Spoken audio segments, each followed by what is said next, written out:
I've been hearing some memories being shared. I've been taken on a walk to see some local history. What was it? 121 Martin Road, where once stood the Caribbean Association building. So, you know, it's been really nice to hear some of the old stories and get some of the local history.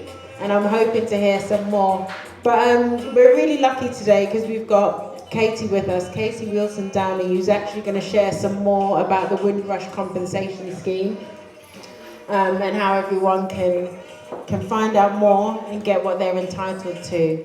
So I think you've been doing this for about a year now. Yes. Younger and clearly has already been really successful in that. So it's really great to have you here and looking forward to hearing more. So I hope everyone's listening, got their notepads ready and everything. So let's go. Thanks so much, Katie. Thank you. Over to you. Thanks. Thank you. Can you turn the music off completely, please? Good afternoon, everybody. First of all, I want to say thank you for attending our event today. This is the first event that we've done in Middlesbrough in regards to the Windrush compensation scheme and celebrating the Windrush community. So, as my dad said, we have been going around supporting people to understand what it takes to apply to the Windrush compensation scheme. And I found out about the scheme just kind of being involved in community stuff and looking into politics and stuff like that. I noticed that the UK government was giving people compensation that have struggled due to the Windrush scandal. And there's many myths about what the Windrush scandal is, or what the Windrush community is. And many people think that because they didn't come here on a boat, that they're not eligible for the scheme. But that's not correct. It's for anybody that entered the UK from a British Commonwealth nation before the 1st of January 1973. So there's a whole heap of nations in there. Many people think the Windrush only relates to the Caribbean community. It doesn't. The Caribbean was the only place where ships went to collect people to bring them to the UK.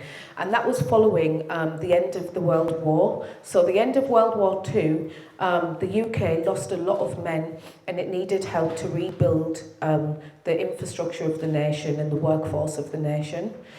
So what they've done is they reached out to British Commonwealth countries, countries that used to be British colonies owned by Britain. And they asked for people to come, people who were fit and healthy and ready. They would ask them to come and to work here, to be nurses, to be in the army and to be in the UK labour force. That's why people were asked to come here. Within that there was many ships. People believe there was only one ship, but there wasn't. There was a number of ships, at least 8 ships that left the Caribbean, all islands in the Caribbean, and come to the UK. But also, many people were invited and travelled here by aeroplane up until the 1st of January 1973. So please don't count yourself out if you come before 1973 from a British Commonwealth, then you're likely to be included. There's many countries on there as well. As I said, it's not just for Caribbean people. So I'm going to read out a list of countries, and some of you may be surprised as to what's on the list. So there is many African nations: the Gambia, Togo, Swaziland, Tanzania, Samoa, Seychelles, Sierra Leone, South Africa, Uganda, Zimbabwe, Ghana and Nigeria. So all of those countries are included as well. So if you have friends or family from those nations, please do ask them, did you or your family members come here before the 1st of January 1973? And if they say yes, then it's likely that they may be eligible. There's other countries on there as well, like St. Lucia, Jamaica, Trinidad and Tobago, St. Kitts and Nevis, St. Vincent and the Grenadines, the Bahamas. There's even countries on there like Sri Lanka, Pakistan, India. There's many, many nations on there. It's even like Singapore and stuff like that. There's so many nations on there. As I said, it's based on whether your country was or still is a British Commonwealth, and if you arrived here before the 1st of January 1973. Now, there's a second ruling. If you come here and settled here before the 31st of December 1988 and got like indefinite leave to remain or something like that, then you may also qualify for the scheme, right? So basically, why are the government awarding compensation? They're awarding people compensation because they realise that they didn't practice in line with their own laws. So when they invited people here who were British subjects under the British rule, they then said that, well, actually, you're no longer British and you need to naturalise and you need to pay for that as well. So naturalise, it's like an immigration process as to how someone who is not British has to go through an immigration process to become British. But if you were born in a British Commonwealth nation, then you were born as a British subject. It's just a term for someone who is classed as British but wasn't born in Britain, basically. So if you were born in a country owned by Britain, then you're still classed as British property, basically. So they made people come here, invited people here to work, to build the country up, and then after 10 years or so, they said, oh no, you're not British. Then, which was wrong, and due to that, many people were being questioned about their immigration status, and they were being told that, well, actually, you're not British, you can't work, we can't rent you a house because you can't prove you're British, and you're going to have to go and spend some time in a deportation centre. And I know at least there's a few people in here that had those letters or communication from the Home Office saying you're no longer British. You know, what are you doing here? Prove to us you're British or you can leave. But at the time, they gave people like Caribbean British passports. So your passport would say that you are a British subject, but it's a Caribbean British passport. So because people working in the immigration systems didn't understand that meant you were British, they incorrectly put you in deportation centres and tried to threaten your stay here in the country. Now that's one part of the scheme, right? Not everyone will have gone through immigration issues. The other part of the scheme is if your life has been impacted. So as my dad said, he got quite a lot of money because they did put him in a deportation centre, not once, but twice. But also, I got £20,000 in 2021, right? And I couldn't believe it. When they said you've got £20,000, I just signed it straight away. But because I said 20,000, I've never had that much in my bank before. So I signed it quick time because I wanted the money. But had I thought about it, I could have appealed it to request more money based on what we've been through. And I think, many of us that wasn't born in England, our parents that weren't born in England, when they come here, they think, oh, I've come to England, they've gave us a better life and I'm grateful. But actually, if you check it, there's some things that haven't gone right and, some things that you can claim compensation for. I know it is good to be here and we are kind of advanced in some ways to our peers that got left in our home countries. But also, it doesn't mean that everything that we've been through is okay and acceptable. So I got £20,000 on the basis that due to what my dad's been through, it's impacted my life. And the impact on life category, that can be explained for any problems that you've had, where you've had a broken family, any type of, I explained, my dad's mental health that he got due to being in the army and due to the whole scandal and being left alone as a child. Having to grow up without your mum and your dad, it has a psychological impact on you. It affects your mind and it affects, people felt abandoned. You couldn't FaceTime then. So just like now, if I live in London, I can FaceTime my mum when I want to. You couldn't do that back then. So my dad and others didn't see their parents for over 10 years or however long they were left for. That made people have psychological issues from being young, abandonment issues, rejection issues, wondering if you were loved, wondering why your parents didn't take you but they took your other siblings, wondering why you were left at home but your parents come here just to have more children, and those type of things. Now, that affects people mentally and it's very hard to kind of get over those things. So as fine as people look and act, we are good at kind of hiding our trauma. Now, it is going to come out at some time. And, how that affected my dad, it affected his relationship with my mum. He wasn't as good as he could have been or as he would have been if he didn't have those issues.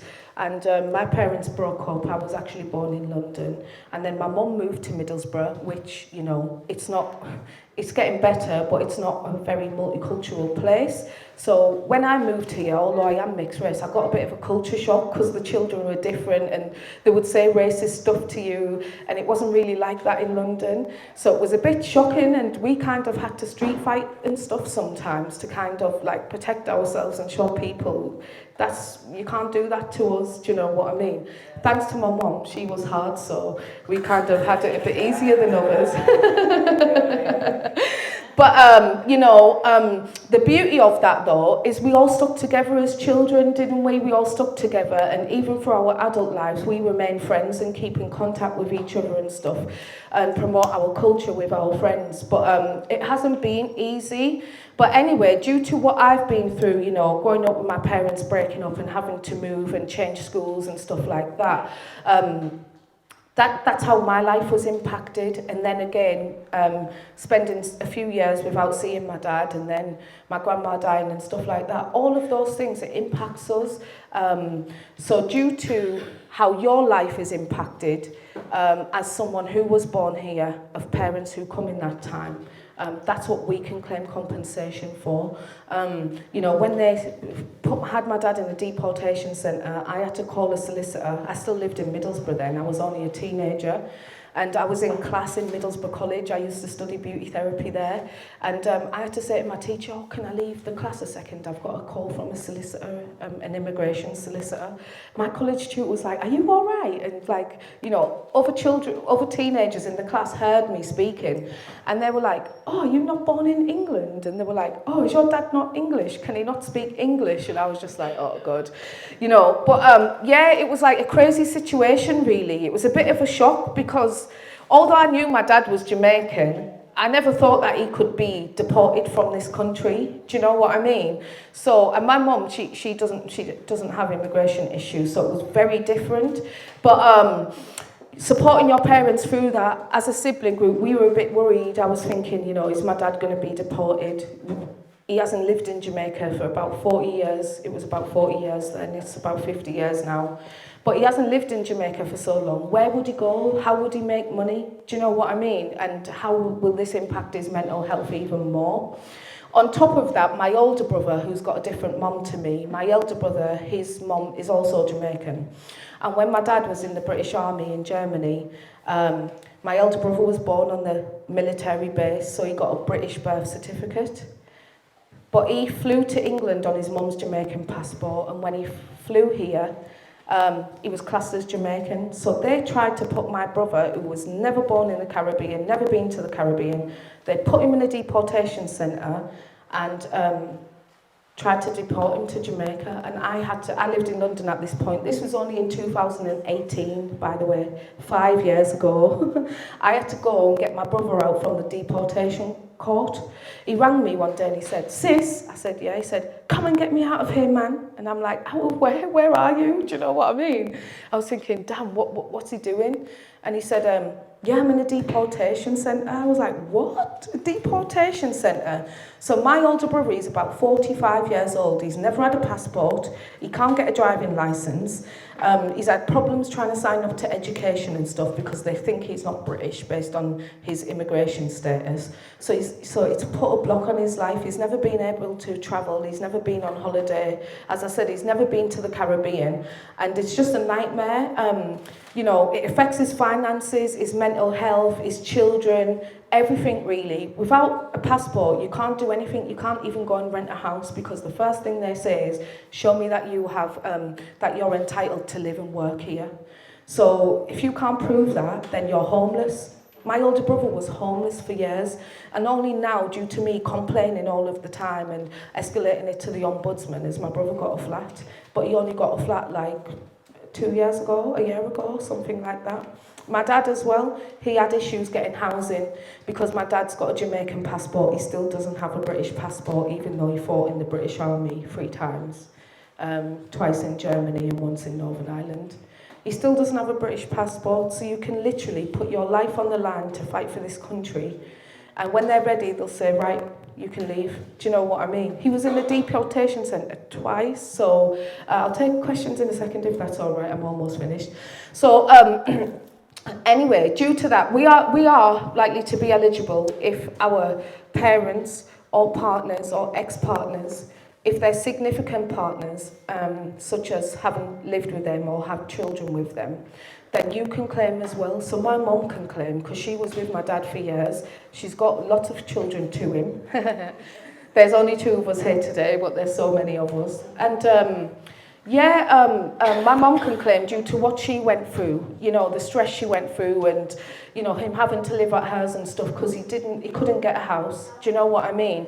And then due to their mental health and how that affects your relationship, whether there's emotional abuse, domestic violence, whatever, you can claim on that basis because our people went through so much. Of course it's going to affect them in one way or another. And even if there wasn't domestic violence or whatever, there's alcohol abuse, substance misuse. So many people, due to their immigration status and feeling unstable, a lot of people will self-medicate and take drugs, you know what I mean? And that obviously affects people, how they act to their family, if they take your money or other valuable stuff, and how the cycle goes on to their children as well. As my dad said earlier, my brother's on holiday, aka in prison.